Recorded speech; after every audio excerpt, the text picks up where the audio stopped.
Before you, a granite wall, 85-degree incline, wind reaching 100 kilometers per hour, ice covering every crack. One wrong step and it's all over. Now imagine a creature that chose this place as home, that runs here like you run through a park, that gives birth here, that climbs vertical surfaces with the same ease you walk down a sidewalk. This isn't mythology, this isn't CGI, this is the mountain goat. And today, you'll discover things about it that will challenge what you believed possible until you see the evidence with your own eyes. Observe this cliff, vertical, smooth, hundreds of meters to any flat surface. An experienced climber would need half a day to scale this route, with harnesses, carabiners, ropes, and years of training. Now look at the creature resting on a ledge the size of a book in the middle of that wall, without equipment, without safety net, with an expression of total boredom. The mountain goat arrived here because it wanted to, and will leave when it sees fit. Mountain goats, alpine ibex, Caucasian tur, markhor, Rocky Mountain goat inhabit the most inaccessible mountain ranges on the planet. The Alps, the Caucasus, the Himalayas, the Andes, the Rocky Mountains of North America. Where slopes are steepest, where air is thinnest and coldest, there is their territory. They don't merely survive in these environments, they thrive completely. They play there, run, fight, fall in love, live fully where humans can barely stand upright. The secret of mountain goats begins in the hooves. On the outside, a hard keratin layer with sharp edges, functioning like an ice axe. On the inside, a soft elastic pad that operates like a suction cup. The hoof is divided into two independent sections, each moving separately, adapting to the exact shape of each ledge. It's not simply a foot, it's 4 tools integrated: ice axe, clamp, suction cup, and shock absorber. Professional climbers have been dreaming of this technology for centuries. The outer edge of a mountain goat's hoof is harder than human fingernail. It cuts ice and hooks onto the slightest irregularities in rock. The inner pad has a composition similar to rubber with high friction coefficient. It doesn't slip even on wet stone. Together they create grip that no soul has managed to replicate yet. When mountain footwear manufacturers seek inspiration, they study precisely these hooves. Nature patented this solution 30 million years ago. The mountain goat can climb surfaces with 60-degree incline without visible effort. Where an expert climber advances crawling with both hands clinging, the goat trots calmly. Their ability to hold on to vertical surfaces is so astonishing that scientists doubted for years the authenticity of early photographs. It seemed like montage, turned out to be simply different biology. In Italy, there exists the Cingino Dam at almost 2,000 meters altitude. Engineers built it from concrete. The concrete became covered with algae and lichen, and goats climb the vertical wall of the dam to lick salt and minerals from the surface. 90 degrees above ground, on concrete, at a height where one wrong step means falling hundreds of meters. When photographs of this scene appeared on the internet, millions of people assumed it was Photoshop. It's not Photoshop. It's simply a mountain goat searching for salt. Mountain goats live between 1,500 and 5,500 meters above sea level.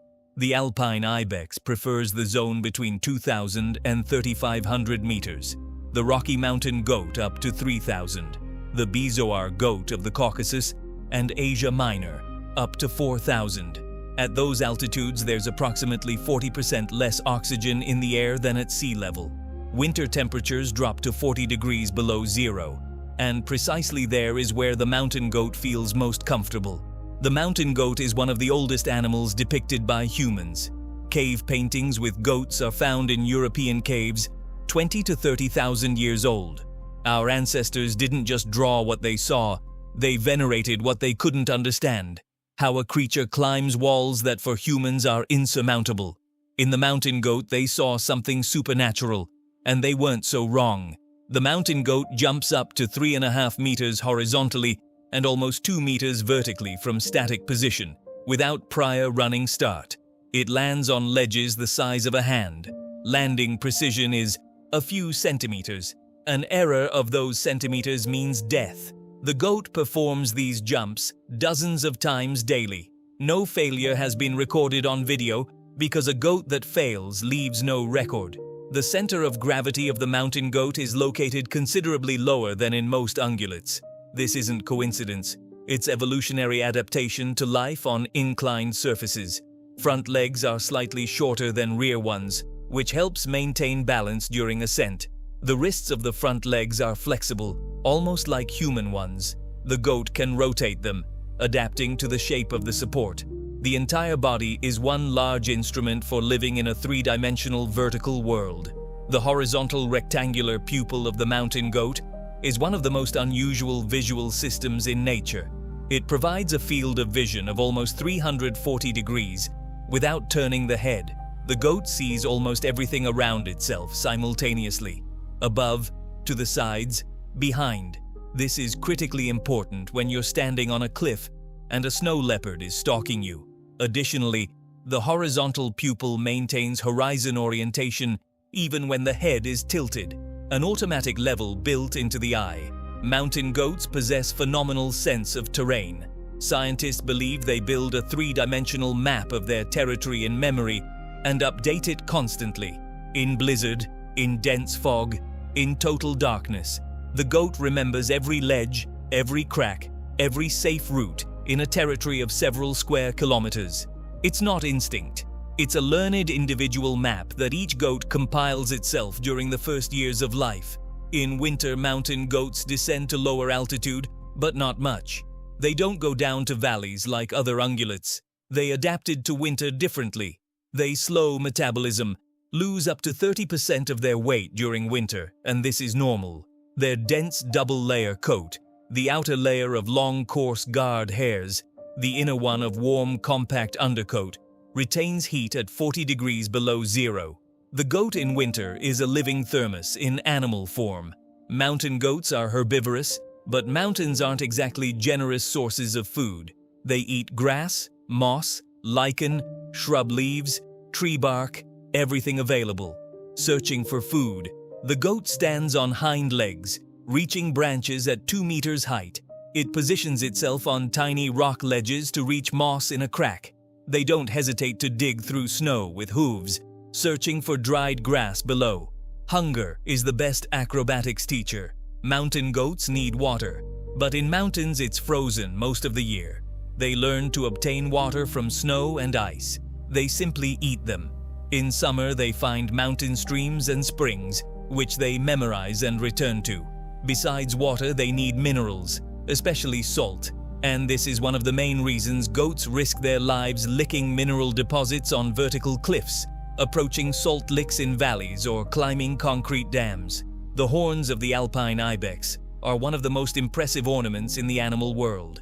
In old males, they reach 140 centimeters in length and weigh up to 5 kilos each.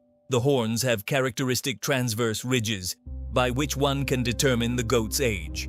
Approximately 1 ridge per year. An old goat's horns function like a tree's annual rings. A few minutes of observation and age is determined. Clashes between males during mating season are one of the most impressive spectacles in wild nature. 2 goats rise on hind legs and crash into each other with horns from full height. The impact is like the collision of 2 heavyweight boxers. The sound is heard kilometers away in the mountains. Horns are evolutionarily adapted precisely for this type of impact. They absorb force through a wide base, distribute it across the skull. The goat's brain is protected from concussions by special air cavities, a natural helmet. Young goats begin training long before the first real combat. From a few weeks old, they play, bump heads, rise on hind legs, master balance. It's not simple fun. This is how muscles form, balance skills, understanding of one's own capabilities. By the first real duel, the young goat has already spent several years in combat school. Nature doesn't give passing grades, it gives scars. Mountain goat horns grow throughout life, but growth speed changes by seasons.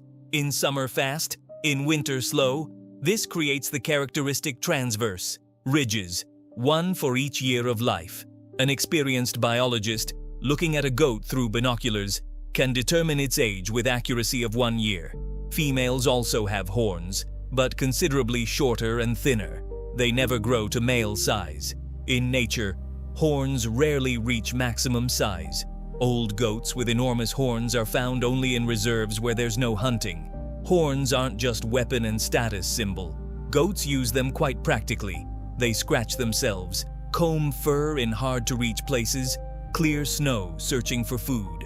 Young goats sometimes use horns to lift flat stones and reach plants underneath. Evolution created a universal tool, and the goat invented several additional uses for it on its own. Kids are born on cliffs. The mother retreats to an inaccessible place hours before birth. There, predators cannot reach. The newborn kid weighs about 3 kilos, and already within hours stands on its feet. At 12 hours, it follows mother across rocks. At 24 hours, it climbs surfaces inaccessible to an adult human. Childhood for the mountain goat literally lasts 1 day. The first year of the kid's life is continuous learning. It learns from mother the routes, water sources, salt places, shelters from predators. It learns to evaluate distances, test supports, calculate jumps. It learns to read terrain, where it's stable, where slippery, where rock is deceptively fragile. This education cannot be obtained from a book, only from personal experience at the edge of the precipice. Kids that learn poorly don't reach the second year. Mountain goats live in separate groups. Females with young stay together, males in separate herd. Only during breeding period, November to January, do they unite. In the female herd, there exists clear hierarchy. Older and more experienced females lead the group, know the best pastures, remember evacuation routes when a predator appears. Mother's experience is literally a matter of life and death for the entire herd. Kids sometimes get stuck, climb to places from where they cannot return. Mother, in those cases, circles the cliff, searches for another route, calls to the kid with voice. Sometimes she literally shows the path, descends alongside, demonstrating how to move. This is one of the most touching moments in these animals' behavior. A mother teaching her offspring at the edge of the precipice with infinite patience. Kids that have good mothers become better climbers. The first winter is the most dangerous time for the kid. Snow hides familiar routes. Food is scarce. Cold kills. Mother keeps offspring close, shares warmth. If winter is especially severe, kid mortality in the first year can reach 50%.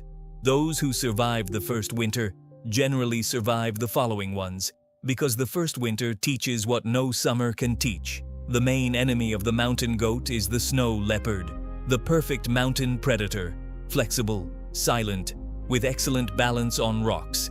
The leopard hunts by ambush, remains motionless for hours waiting for a goat to approach within jumping distance. Goats know this.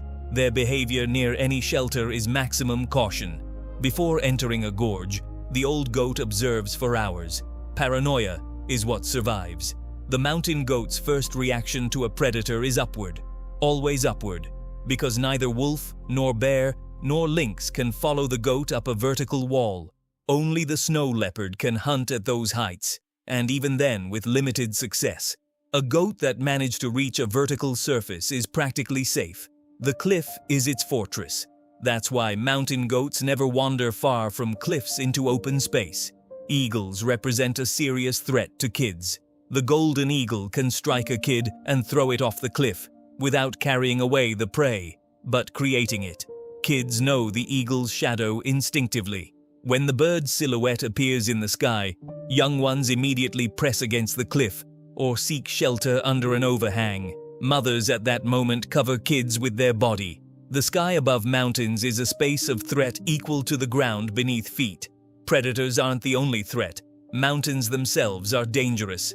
Avalanches, rockfalls, sudden freezings. Goats know how to read mountains. Behavior before a rockfall is immediate evacuation from potentially dangerous slope at the slightest signs of instability. Before an avalanche, retreat to rock zone where snow doesn't accumulate. They don't only survive thanks to physical capabilities, they survive thanks to understanding of their environment that accumulates over years and is transmitted through mother's behavior. Mountain goats are social animals, and this helps them survive. In the herd, there are more eyes, ears, noses, Threat is detected earlier. The alert system is simple and effective. An alarm whistle, a specifically sharp sound, and the entire herd reacts immediately. The source of the signal doesn't matter. The signal itself matters. Collective vigilance allows each animal to eat calmly, knowing someone else is watching the horizon. November to January is the time of male rutting. They abandon their summer territories and go where females are found. With this come tournaments. Two males first exhibit horns at length, walk in parallel courses, showing size and shape. Often this is enough, the smaller male retreats. But if males are equal in size, the fight begins. They rise on hind legs, clash from full height. The impact is heard for kilometers. Combat lasts from few seconds to several minutes. Rarely does anyone receive serious injuries. Horns are positioned such that in frontal collision energy disperses, doesn't concentrate. Evolution took care. A species that destroys the strongest males in combat doesn't survive. The winner obtains the right to mate with females in that territory. The loser retreats. Sometimes he returns days later for rematch. After winning combat, the male doesn't immediately receive the female's favor. She chooses. The male follows the female, exhibits horns, emits specific sounds, literally courts in the most literal sense. The female evaluates. Horn size is direct indicator of health, age, genetic quality. The female, choosing the male with best horns, chooses the best genes for her kid. Evolution acts through female preference. Young males in first tournaments almost never win. They observe, learn, sometimes try to court females, and they almost always ignore them. In the world of mountain goats, youth is not a virtue. Horns still small means little experience and strength. Females understand this. Young males patiently await their moment, and it comes, usually around 6 years, when horns reach impressive size. After mating season, males return to their bachelor herds. Opponents from past combats graze peacefully side by side. No grudges, no continuing aggression. Hierarchy is established until next year. It's an efficient system. Instead of constant clashes that exhaust everyone, one season of honest competition determining order for a year ahead. Business consultants could learn from this. By early 19th century, the alpine ibex was practically extinct in the Alps. Hunting over centuries reduced the population to a few hundred animals.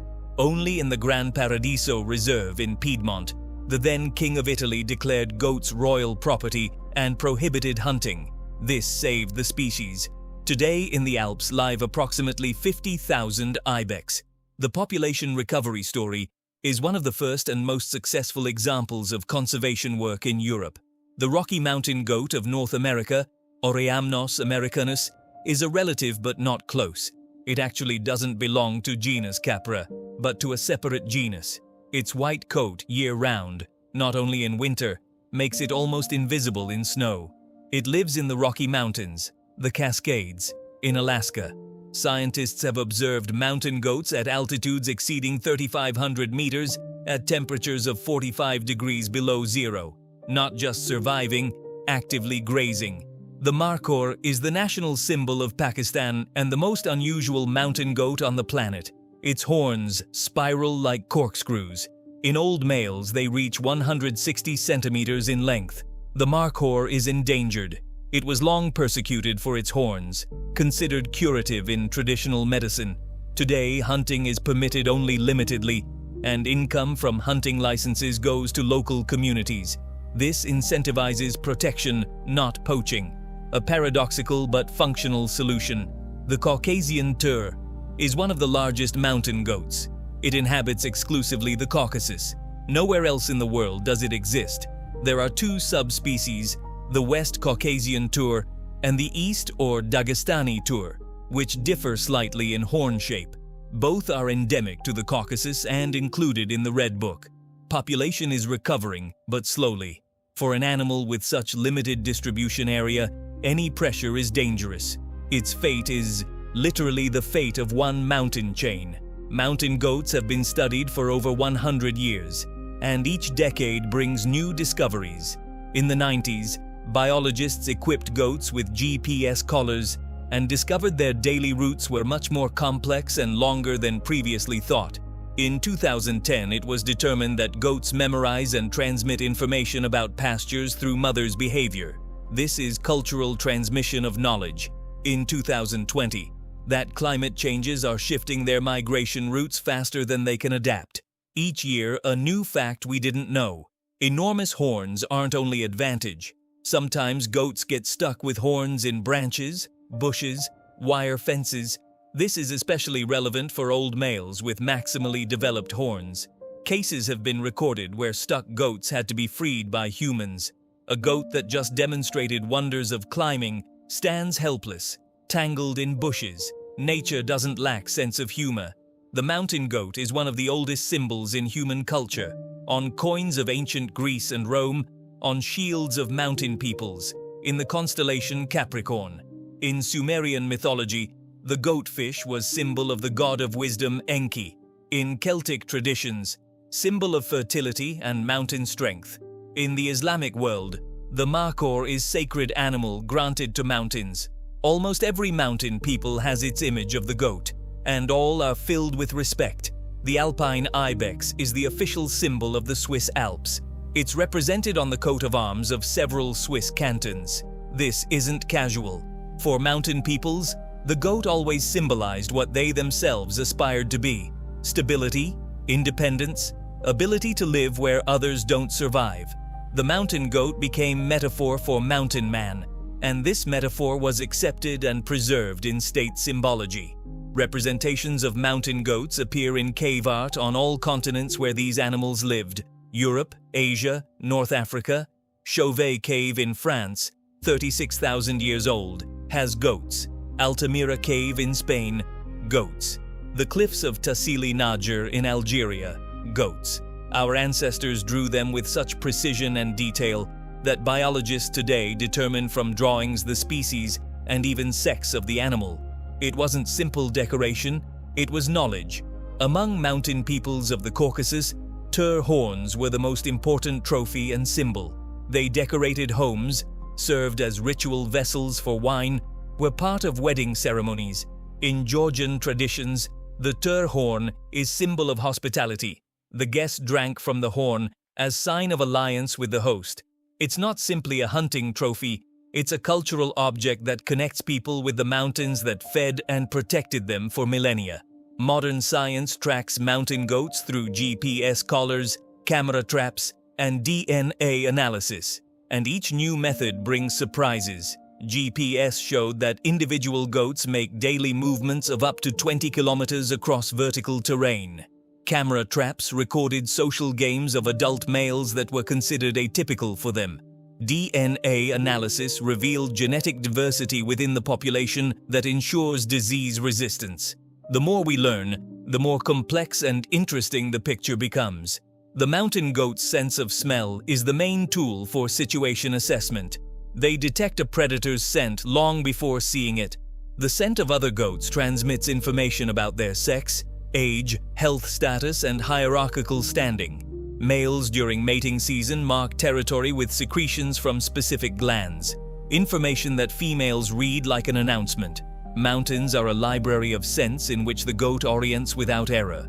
At 4,000 meters altitude, most non-adapted people experience altitude sickness. Headache, difficulty breathing, nausea, reduced coordination. The mountain goat at that same altitude runs, jumps, fights, and eats. Its lungs have greater volume relative to body. Its blood contains more red blood cells. Its hemoglobin binds oxygen better at low pressure. Every cell of its body is adapted to rarefied air after millions of years of evolution at altitude. Scientists studied the biomechanics of mountain goat jumps and discovered that in the moment of flight, the goat already redistributes weight and turns body in direction of landing point. The brain calculates trajectory milliseconds before the jump and begins preparing landing still in the air. This happens automatically, without conscious control, like in an experienced gymnast. Only the gymnast trained for years. The kid does it instinctively from the first weeks of life. The longest documented horns of alpine ibex reached 147 centimeters. For comparison, that's over 1 meter 40. A male's horns weigh in some up to 10 kilos. This is approximately 10% of the animal's total body weight. The equivalent would be a 70-kilo human constantly carrying 7 kilos on the head, not like a helmet, as part of the skull, and additionally running across vertical cliffs. The maximum documented jump distance of a mountain goat is 3.5 meters horizontal from static position. This is more than an average human jumps in length, with running start. Vertically, the goat jumps almost 2 meters upward, and does this standing on a ledge the width of a hand. The question isn't how the goat does this. The question is how the brain manages to calculate everything necessary in fractions of a second, while the body is in the air. An old male alpine ibex weighs up to 120 kilos, with height at withers of about 90 centimeters. Females are considerably smaller, up to 50 kilos. The size difference between males and females in ibex is one of the most significant among ungulates. This is called sexual dimorphism, and it's directly related to competition between males. The fiercer the competition, the greater the size difference. Mountain goats survive at temperatures down to 45 degrees below zero. This isn't a survival record. It's their usual winter environment. Double-layer coat creates an air layer that retains heat. Reduction of metabolism by 20 to 30% in winter saves energy. Special fats in blood composition don't freeze at extreme temperatures. The mountain goat's body in winter is a thermostat adapted to conditions in which a human without equipment would die in an hour. Mountain goats live up to 20 years in nature, in captivity up to 25. Old males with enormous horns are rare. Usually at that age, they're no longer in hunting grounds, nor among actively competing males. In protected territories where there's no hunting, true patriarchs are found, calm, confident, with horns that remember dozens of seasons. They're looked at differently, with respect. The world's best climbers can ascend a surface with 90-degree incline using special footwear, chalk, pitons, ropes, and all their training. The mountain goat does the same without anything, and not in ceremonial competition conditions, but in blizzard, in darkness, being pursued by a predator, with a kid alongside. Climbing for the goat isn't sport. It's simply the way to move on the way to food. Mountain goats turned out to be on the front line of climate change. Their habitat, high mountains, changes faster than the planetary average. Glaciers are shrinking, snow cover becomes unpredictable, usual pastures change, goats are forced to climb higher, but higher up there's nothing. Alpine ibex in recent decades shifted its distribution area on average 150 meters higher. This isn't simple adaptation, it's compression of living space. Breeding programs in captivity and reintroduction of mountain goats work in several countries: Austria, Germany, France, Slovenia, Czech Republic. Ibex returned to mountains where it hadn't been for hundreds of years. Each release involves years of biologists' work, genetic analysis, animal selection, acclimatization, and when a goat born in enclosure climbs a real cliff for the first time, it's the moment everyone works for. The Alpine Ibex story is one of the most inspiring examples of wildlife recovery. From a few hundred individuals to 50,000 in 200 years. With proper protection and management, natural systems recover. Ibex returned to Austria, Germany, France, Slovenia, to the Balkans. Where it hadn't been for generations, it's there again, standing on vertical cliffs, with an expression that says, "I was always here, you just weren't nearby." Poaching remains a threat to all mountain goat species. Markhor in Pakistan and Afghanistan, Bezoar goat in Iran and Turkey, Tur in the Caucasus. All are under pressure from illegal hunting. Horns are valued in traditional medicine. Meat is delicacy. Defeating poaching with prohibitions alone is impossible. Programs work where local communities obtain economic benefit from conserving animals. Tourism, licensed hunting, ecotourism. Where the goat is worth more alive than dead, it survives. Ecotourism became an unexpected ally of mountain goats. Tourists travel to Pakistan's mountains to see Markhor, to the Alps for ibex, to the Caucasus for Tur. Money stays in local communities. Local residents get work as guides, drivers, hostel hosts. The goat becomes economic asset. alive.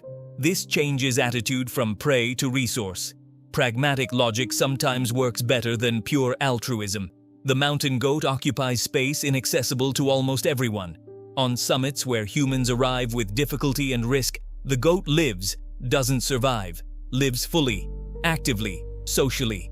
It accepted the world of vertical walls and rarefied air and made it home, not because it had no choice, but because after millions of years of evolution, its body and mind became part of that world, just as rock is part of mountain. Look at the kid standing beside its mother on a mountain ledge. It's a few weeks old. The world it was born into is vertical, cold, harsh, but it's its world. It already knows how to do what a human will never learn.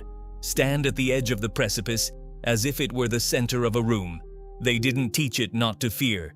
It simply doesn't know fear of that height, because that height is its element from day one. Each year, mountain goats perform seasonal migrations, upward in summer, lower in winter. The same routes their mothers traveled, the same passes, the same watering holes, the same salt places. Knowledge is transmitted through behavior, following elders. It's cultural tradition, not written, but living. While goats live, the knowledge of mountains accumulated by generations lives. It's one of the most beautiful ways to preserve information in nature. The mountain goat is proof that limits of the possible only exist for those who weren't born beyond them. It doesn't overcome vertical walls, for it they're horizontal. It doesn't risk jumping over precipices, for it's simply a step. It doesn't survive in extreme conditions. It lives in the only conditions it knows.